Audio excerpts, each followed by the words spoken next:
Միացյալ Նահանգներն իր քաղաքացիներին հորդորում է լքել Իրաքը, Բահրեյնը, նաև Քուվեյթի տարածքը։ ԱՄՆ նախագահ Դոնալդ Թրամփը հայտարարել է, որ ամերիկյան անձնակազմը դուրս է բերվում Մերձավոր Արևելքից, քանի որ տարածաշրջանում մեծանում է պայթյունավտանգ իրավիճակի ռիսկը։ Նրանց դուրս են բերում, քանի որ այդ երկրներում մնալը կարող է վտանգավոր լինել։ Կտեսնենք, թե ինչ կլինի։ Մենք ծանուցում ենք ուղարկել, որ դուրս գան։ Պատճառն Իրանի հնարավոր հարձակումն է Իրաքում տեղակայված ամերիկյան օբյեկտների վրա։ Ամերիկյան կողմի անհանգստությունը կապված է Իսրայելի Իրանին հարվածելու մտադրության մասին հայտարարության հետ։ Թեհրանը դեռ օրեր առաջ էր զգուշացրել, եթե Իսրայելը հարձակում իրականացնի, այն կդիտարկվի որպես ԱՄՆ-ի անմիջական մասնակցություն եւ պատասխան հարվածները կուղղվեն ոչ միայն Իսրայելի, այլև ամերիկյան ռազմական օբյեկտների վրա։ Ռիսկ կա, որ տարածաշրջանում աճող լարվածությունն արագորեն կարող է վերածվել լայնածավալ պատերազմի։ Արևմտյան լրատվամիջոցները գրում են, ակնհայտ է, որ բանակցությունները մտել են փակուղի եւ Վաշինգտոնում քննարկվում է նաեւ ռազմական սցենարի հավանականությունը։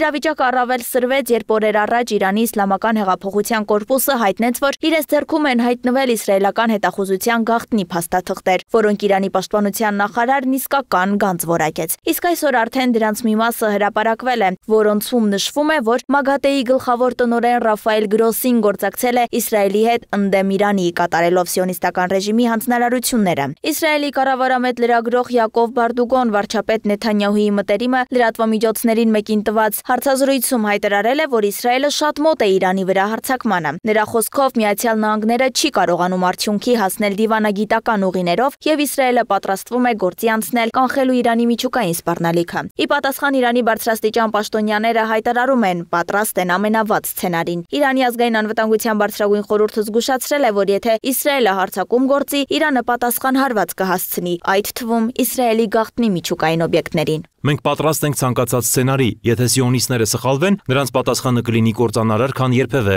Իրանը մշակել է Իսրայելի կողմից գրոհի դեպքում պատասխան հարվածի պլան, որը կարող է ներառել Իսրայելի ուղղությամբ հզոր հակահարված, հարյուրավոր բալիստիկ հրթիռների կիրառմամբ։ Իրավիճակի լրջությունն ընդգծվում է նաև Մեծ Բրիտանիայի ծովային առևտրի կազմակերպության կողմից հրապարակված նախազգուշացմամբ Պարսից, Օմանի ծոցերում եւ Հորմուզի նեղուցում աճող ռազմական ակտիվության մասին։ Պարսից ծոցում գտնվող ամերիկյան նավերը բերվել են պատրաստության բարձր մակարդակի։ Վերլուծաբանների գնահատմամբ աշխարհը կանգնած է նոր պատերազմի նախաշեմին։ Տարածաշրջանի խոցելիությունը, բանակցային գործընթացի կատվածահար վիճակը եւ ռազմական սպառնալիքներն իրավիճակը դարձնում են անկանխատեսելի։ Առաջիկա օրերը կարող են վճռորոշ լինել իրավիճակից ելքը պարզ կդառնա հունիսի 15-ին սպասվելիք Միացյալ Նահանգներ Իրան հերթական հանդիպումից հետո։ Իսկ մինչև այդ Իրանը սկսում է լայնածավալ զորավարժություններ զինված ուժերի պատրաստվածության մակարդակը բարձրացնելու նպատակով։ Ռիտամ Նացականյան, Free News, Ազատ լուրեր։